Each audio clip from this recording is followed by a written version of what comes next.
right, you're back here on the program. It's kind of fun to have Michael Bolton on the show. I got to be honest with you, talking to Michael about all the stuff we could talk about, incredible. Especially, you know, just his role in kind of getting music that was considered black music out there and dealing with some of the racism and the other conversations that Michael's had over the years. And of course, his Lonely Island video has been gigantic. Go to Strombo.com. We have more viral videos out there for you. That was back in 2011 he made it, right? So 2011 is also a bit of a bittersweet memorial, if you will. I think it was 2 years ago that President Obama actually voiced his support for the Occupy movement.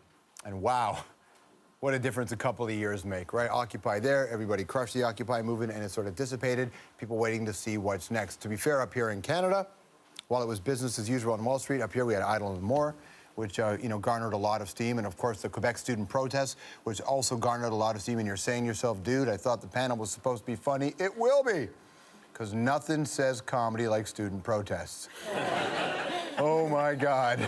I feel it for our panelists for what's about to happen next. Let's go. Balls is back. Steve Patterson. Scott Montgomery's here. Jennifer Goodhue's here. Look, I say this.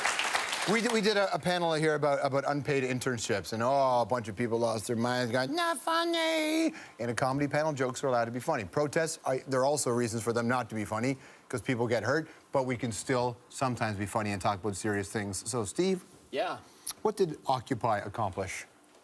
I got a lot of people outside. And I think that's, important. I think that, you know, a lot of people never get in touch with the outdoors in the city. It got a lot of people outdoors and it got them back to camping. And I think that camping is underestimated. It sure is. Now, I was a big supporter of Occupy in this show and still am a supporter on this show. Scott? Oh, huge supporter. Absolutely. Yeah, I think the thing about Occupy that I really loved is it actually, because it was nonviolent, it was actually, it threw a bit of an emphasis on how nonviolent protests can be a positive force for change. Right. And, you know, and the other thing about nonviolence is it doesn't really make the news very often, right? Like, you know, the news tends to be like, oh my God, terrible things are happening everywhere.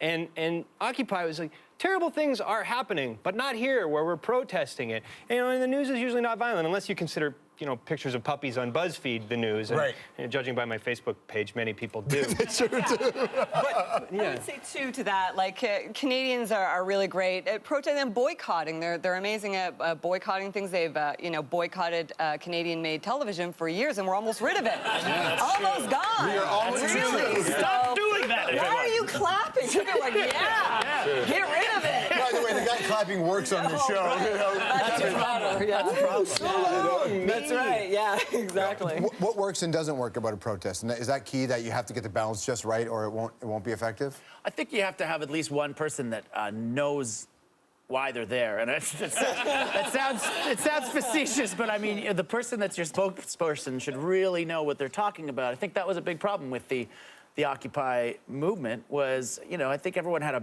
basic idea. It was the 99%, the 1%, but right. Beyond that, what were the issues? Well, no, see, I think the challenge might have been, and this is what most people couldn't wrap their heads around, it was that there were so many different things to protest at Occupy, and people are like, well, they don't have one thing to focus on. Right. It's like, yeah, that's just how screwed the world is. Right. I also think, too, that like, with that, there was definitely a physical component. Like, with a rally or a march, there needs to be a physical part of it so that people will remember it. You know, that's what they mean by muscle memory. You know, with marches, I think you need a good band. I think you need a good marching band.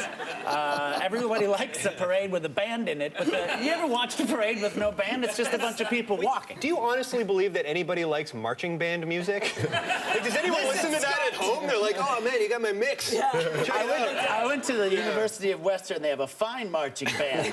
So clearly they're super politically motivated here. We're going to find out what it would actually take to get them going. That's for the panel next.